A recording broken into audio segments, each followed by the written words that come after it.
Hello, Mark. I'm Betty Jian Jialing, freshman major in English. My school number is S0641030. The title of the speech is Human Trafficking is All Around You. This is How It Works by Noe Thrupkaew. About 10 years ago, I went through a little bit of a hard time. So I decided to see a therapist. I had been seeing her for a few months when she looked at me one day and said, "Who actually raised you until you were 3?" Seemed like a weird question. I said, "My parents." And she said, "I don't think that's actually the case, because if it were, we'd be dealing with things that are far more complicated than just this." It sounded like a setup to a joke, but I knew she was serious because I was first started seeing her. I was trying to be the funniest person in the room, and I would try the crack list jokes, but she caught on me too really quickly. And whenever I tried to make a joke, she would look at me and say, "This is actually really sad." Laughter. It's terrible. So I knew I had to be serious, and I asked my parents who had actually raised me until I was 3. And to my surprise, they said my primary caregiver had been a distant relative of the family. I had called her my auntie. I remember my auntie so clearly. It felt like she had been part of my life when I was much older.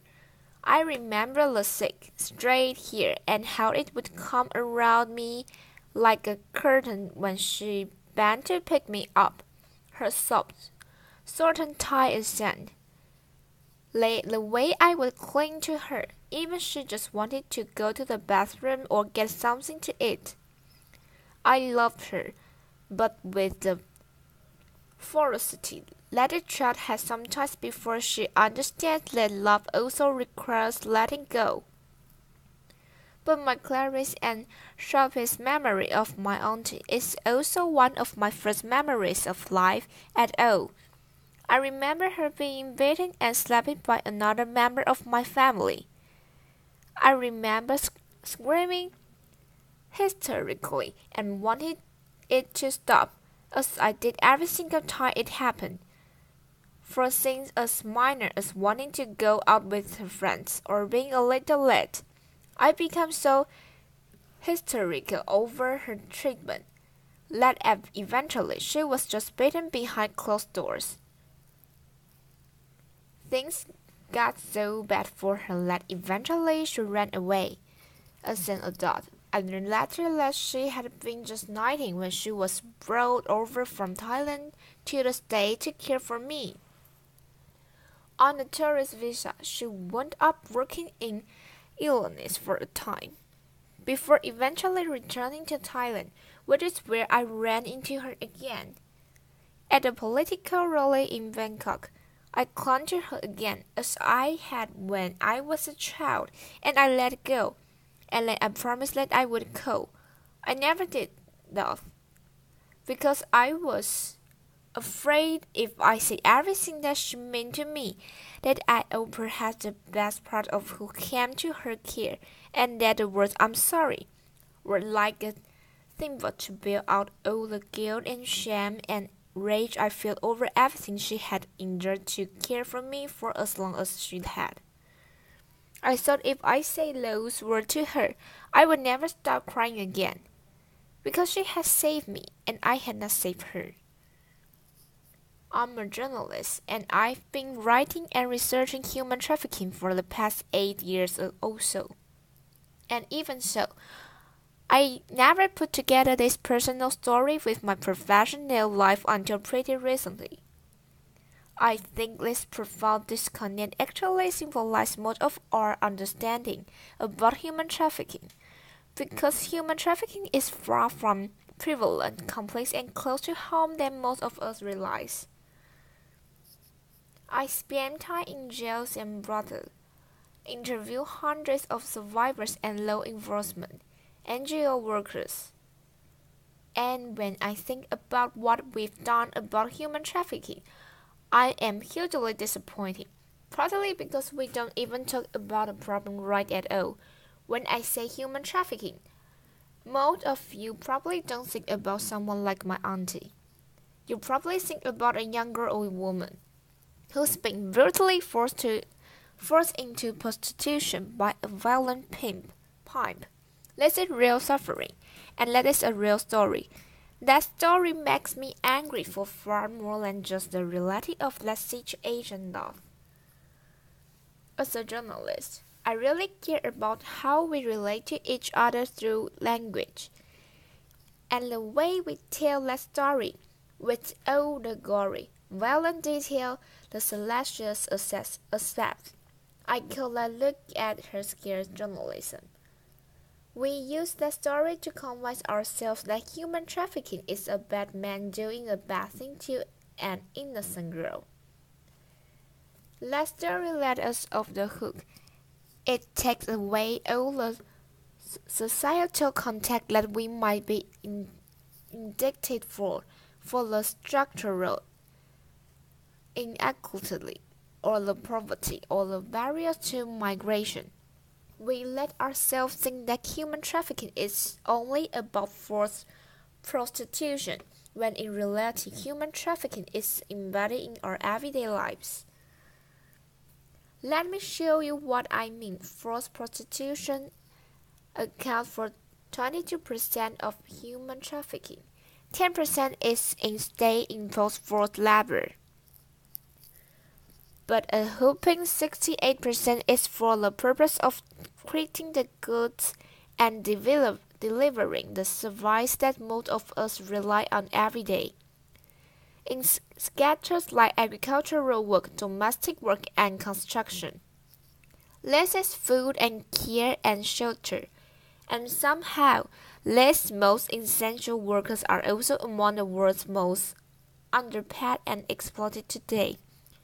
Human trafficking is the use of force, fraud of coins to compute another person's labor, and is found in cotton fields and cotton mines and even car washes in Norway and England. It's found in U.S. military bases in Iraq and Afghanistan. It's found in Thailand's finishing industry. That country has become the largest exporter of shrimp in the world. But what are the circumstances behind all the cheap and plentiful shrimp? Thai military were caught selling Burmese and Cambodian migrants onto fishing boats. Those fishing boats were taken out, the men put to work, and they were thrown overboard if they made the mistake of falling sick or trying to resist their treatment. Those fish were then used to feed shrimp. The shrimp were then sold to four major global retailers: Costco, Tesco, Walmart, and Carrefour.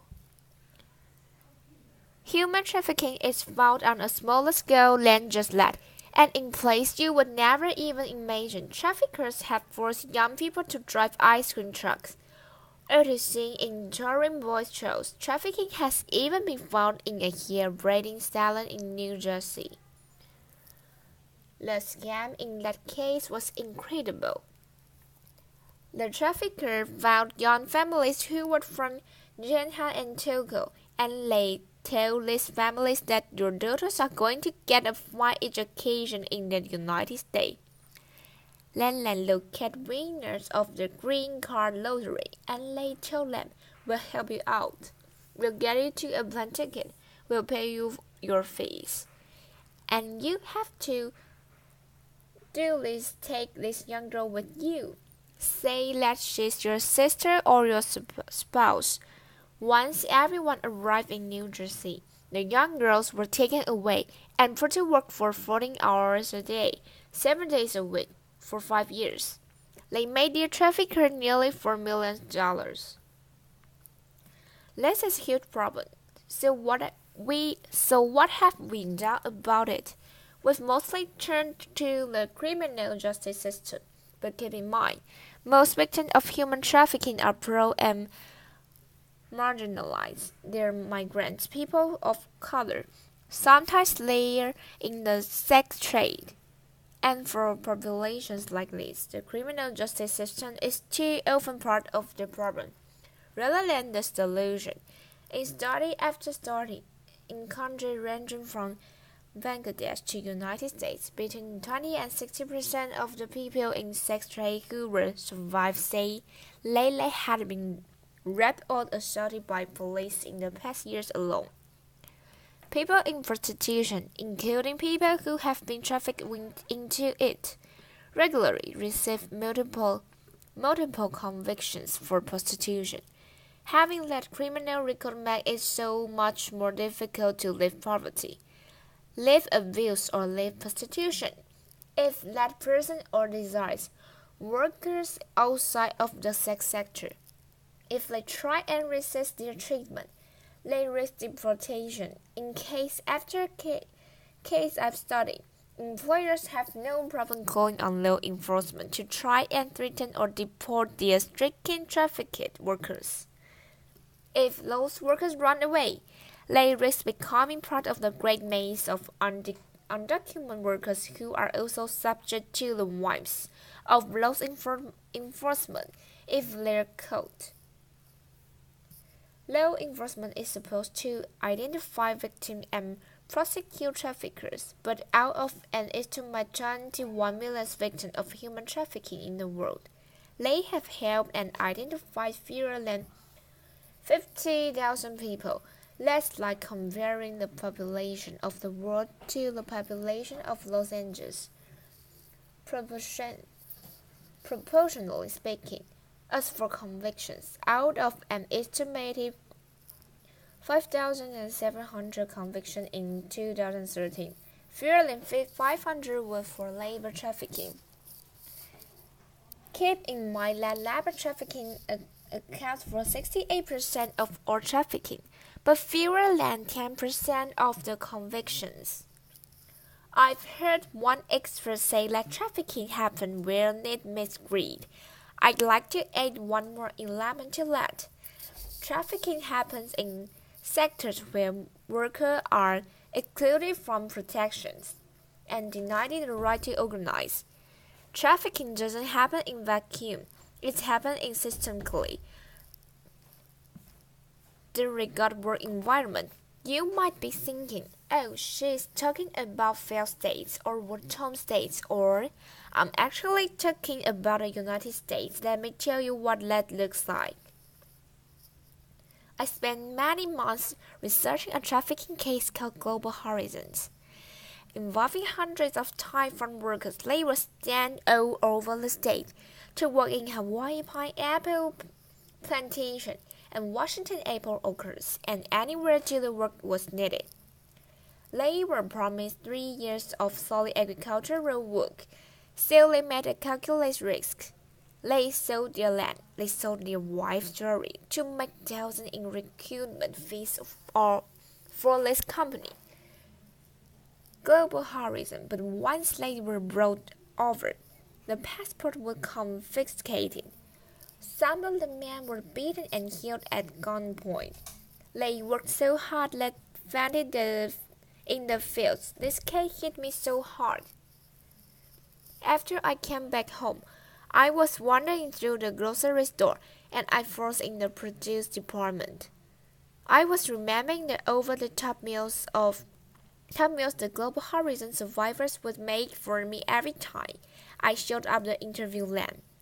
They finished one meal with this plate of perfect, long-stemmed strawberries, and as they handed them to me, they said, "Aren't these the kind of strawberries you eat with somebody special in the States?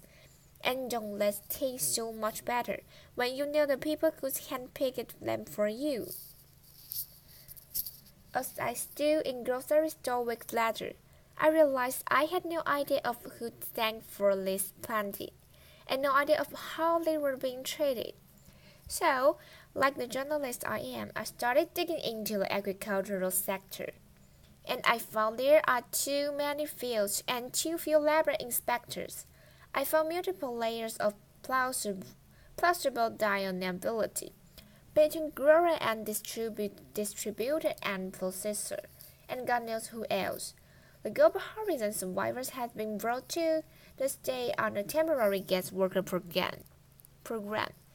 That guest worker program ties a person's legal status to his or her employer and denies that worker to the right to organize. Mind you, none of what I am describing about this agricultural sector or the guest worker program is actually human trafficking. It is merely what we find legally tolerable, and I would argue this is fertile ground for exploitation. And all of this had been hidden to me before I had tried to understand it. I wasn't the only person grappling with these issues.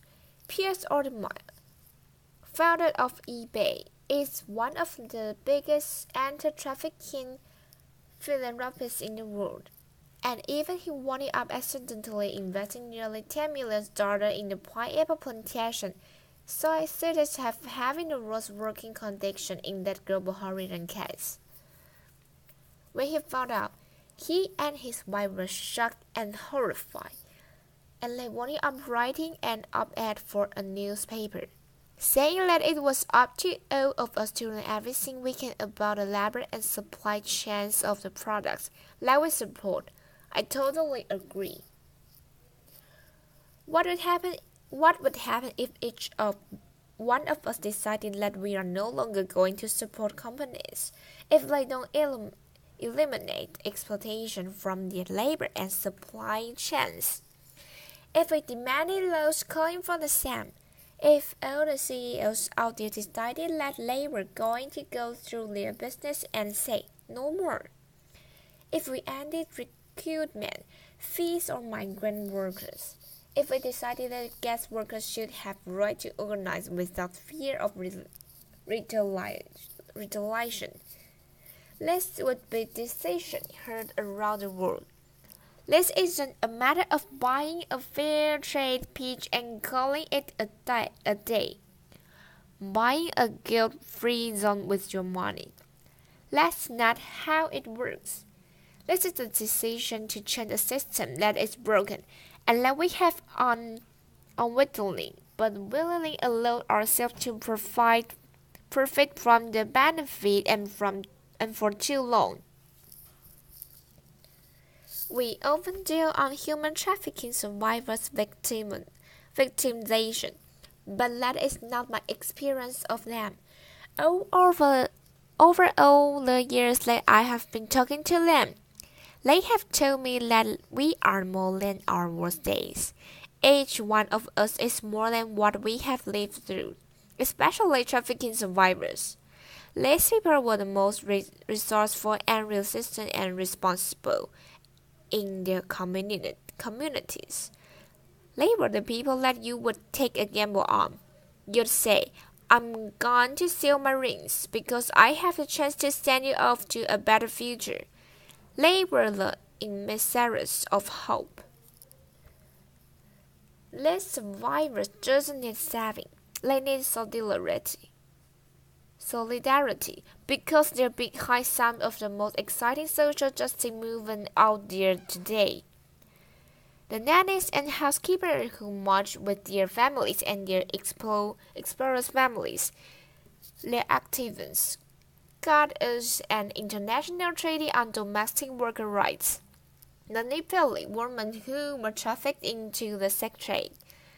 They came together and they decided that they were going to make the world's first anti-trafficking organization, actually headed and run by trafficking survivors themselves.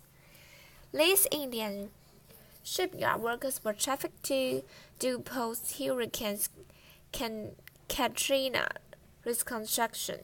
They were threatened with deportation, but they broke out of their work compound and they marched from New Orleans to Washington, D.C. to protest labor exploitation. They co-founded an organization called the National Guest Worker Alliance, and through this organization, they have wound up helping other workers to bring to light exploitation. and abuse in supply chains in Walmart and Hershey's factories.